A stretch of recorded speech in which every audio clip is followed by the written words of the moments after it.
everyone, it's Kate from Sleep Time Consulting, and it's time for another Let's Talk About. And today we are talking about having naps on the go.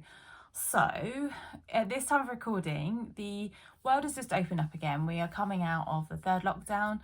The shops have just opened, the cafes and restaurants are serving food outside, and there's kind of more of a feeling of people wanting to get involved, get out and about and do things. And I think that's really positive, and I'm a big fan of when you've got a little one, just trying to keep going and trying, even if you've had a tricky night's sleep or you're having a difficult day, getting out. My son, who is 8 years old, always talks about the serotonin that's produced when we go outside, and he's learnt it somewhere, I think, from something we read, and it's all about serotonin making us happy. So getting out and about is really positive. It also enables us to see friends and family if we're able to. So I would really encourage you not to hold back because of your child's sleep routine, if that is one of the considerations. But what I did want to do is give you some tips on how to handle that in case you do have any hesitations. And I talk to people, in fact, I was talking to a client yesterday saying that their child just sleeps really well at home, but never well outside.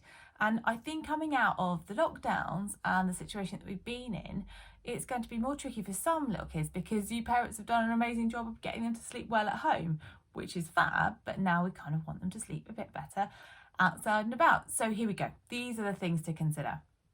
Firstly, and this is kind of similar with having naps at home, it's all about the timing. So if you know that you want your child to have a sleep out and about, then try and time things so that you're leaving perhaps a little bit before their nap is due and giving yourself a bit of space to perhaps walk a little bit in a quieter zone. So we're talking about not kind of crazy busy before them settling down for a nap.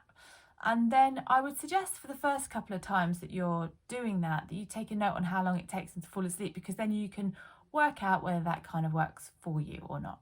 And so also when you're kind of got them to sleep, think about what happens then. Do you think if you stop right straight away, your child will settle down and sleep? Now, if you're not sure, perhaps test it out. Otherwise, the kind of science behind it would tell you that you might need to wait perhaps sort of 10 to 20 minutes of them being asleep to be in a deeper sleep, part of the sleep cycle, to then be restful and sort of stay asleep for a bit longer whilst you stop. Because a lot of children like the motion of the buggy, and then when you stop they wake up, but perhaps it's because you're you're stopping at the wrong time within their sleep cycle, so that's what wakes them up. So think about those kind of timing aspects and make sure that you're kind of just recognising kind of what's going on.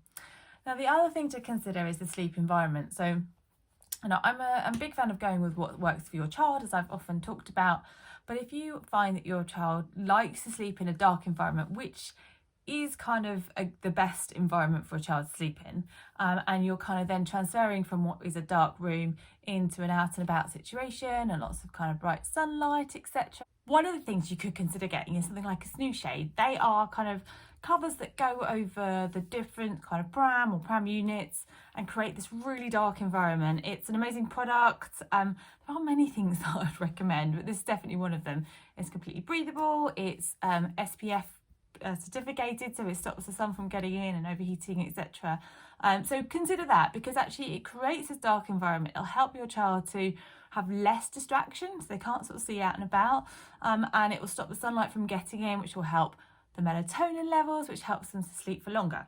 And if you go to the Snooze Shade website and use the code SleepTime10, then you can get a 10% discount off any purchases. So like I say, sorry if that sounds like an ad, but I'm not a fan of many products, but this is definitely one of the key things that I'd consider. So you're kind of working in this environment where you've created the darkness. Now, here's another slightly, I suppose not contentious, but one of the things that I sort of wouldn't, but would recommend. I know that sounds a bit woolly. It's about kind of taking travel white noise with you. So if you've got a baby that's really interested in the world, and often that happens, especially kind of around that sort of 6 months mark, they're like, what's going on? What am I missing out on? That sort of FOMO situation. Then having white noise in your buggy as a situation can help them to sort of settle down. So you can get travel white noise machines. The Marpat ones are brilliant. Again, sorry if it sounds like an ad, but they're the ones I kind of enjoyed using. Sleep Time Baby, another discount code, you get 15% off there. You know, those are the things that you could consider putting in. And the white noises stops them from, well, hearing kind of loud noises, sirens going off. It can just help them settle down. It's a bit like using white noise at home, which I talk about a lot. But often the ambient noise will just absorb any of that, so you don't necessarily need to concern yourself too much about it.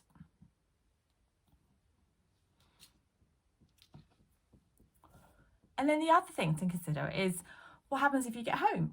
What happens if you're in the car? So you could start your journey in the car, and then you need your child to transfer into the buggy, and then you might get home and you need them to transfer from the car to home. So again, think about those things, because if you look at those sleep cycles again that I was talking about at the beginning, you might want to think about doing those transitions at a time whereby you know they might be in a good state of sleep. Deep sleep would be much easier to move them, and that's somewhere around sort of 20 to 30-minute mark after them settling, sometimes a bit earlier than that.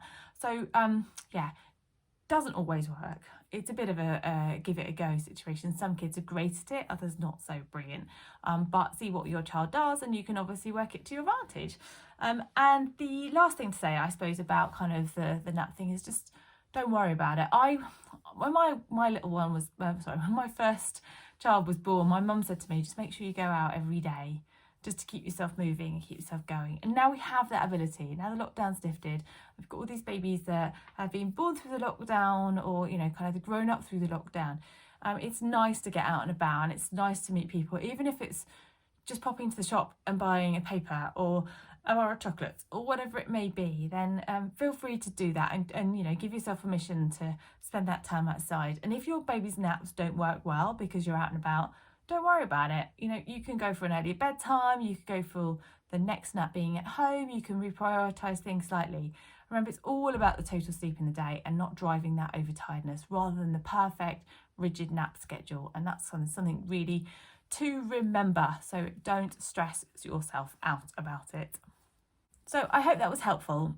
It's really all about doing what's right for you. If you don't want to go out, you're not keen on socialising, you're just, you know, edging your way back into the world, then stay at home. If you want to go out, brilliant. Do what works for you, but don't take too much stress from it, and perhaps follow those tips to see if you can kind of, navigate through it. And like with many things, once you've done something the first time, it becomes a lot easier. So give it a go. If you've got any questions, of course, let me know. I'm always here to help you answer them. And yeah, I look forward to talking to you soon. Remember that if you want to get in touch about any sleep help, head on over to sleeptimeconsulting.co.uk and fill in the form, and I will get back to you and get your sleep back on track very soon. Take care and speak to you soon. Bye bye.